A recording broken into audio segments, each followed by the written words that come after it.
One player returns to where it all started. A big name is off the board, and the Yankees make a move. Let's get into it.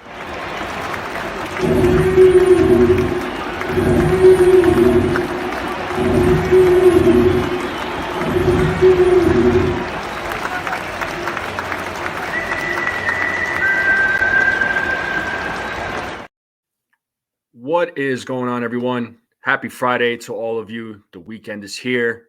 I hope you all had a good week. Before I get into it, if you haven't yet, please subscribe to my channel. Please like this video, share this out with anyone you know. I'm sitting at 175 subscribers. I'm 25 subscribers away from hitting that 200. And if you all could help me get to that 200, I would greatly appreciate it. Your support means everything to me. Okay. So, couple of news today. Few news broke out today. So, first, we have Matt Carpenter, who returned to where it all started with the St. Louis Cardinals. He signed a one-year deal with the St. Louis Cardinals. And if you remember, he was signed by the Atlanta Braves. He was under contract with them for the 2024 season. So they had let him go. So now what that means is that the Cardinals will only have to pay him the prorated league minimum for any time he spends on the roster, and that amount is subtracted from what the Braves pay.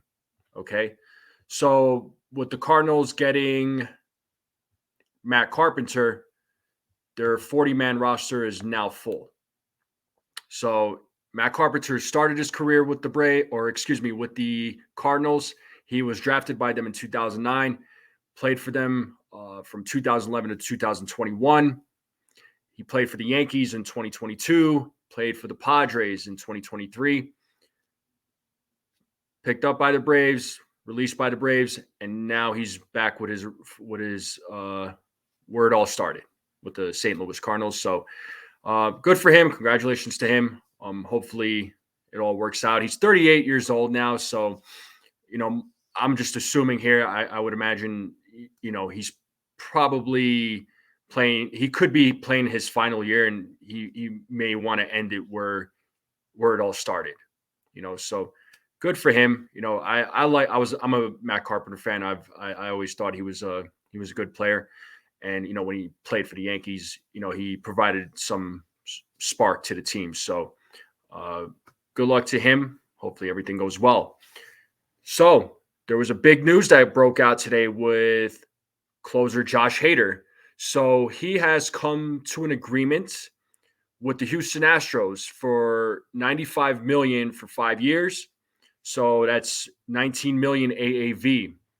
All right. So Josh Hader was seeking a contract over $100 million. Of course, there weren't really a lot of teams that weren't willing to give that kind of money to him. And I understand why.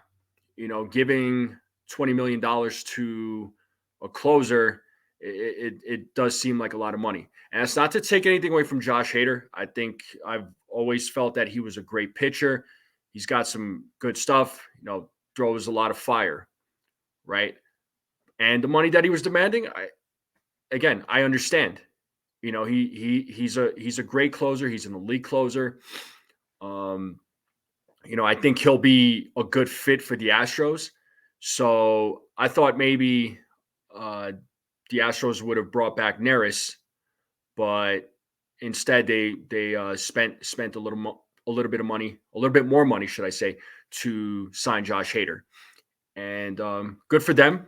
I think Josh Hader will do well in a market like Houston. So and that does help out their bullpen big time. All right. So we'll see how he does with them. Again, $95 million for 5 years. So $19 million AAV. Still a lot of money, but that was that's the negotiating right there, right? So he was looking for over 100. They met at 95, so found that middle ground. Okay.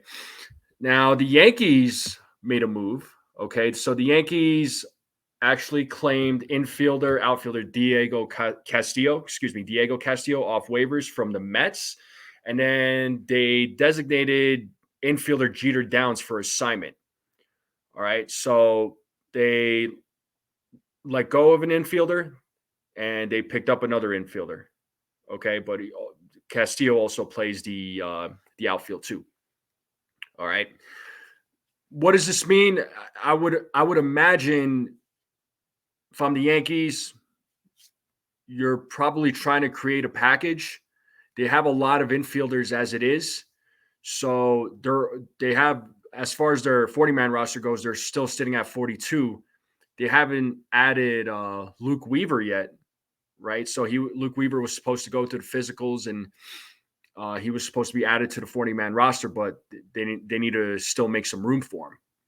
So I don't think the Yankees are quite done yet as far as making moves. I do believe that, with having this much depth on the team, I would imagine there has to be a trade that's coming for, I would imagine a pitcher would be my guess. They're done adding bats. The only bats that they're adding are depth pieces. So again, I do imagine them creating a package for some players and sending and then trading with a team.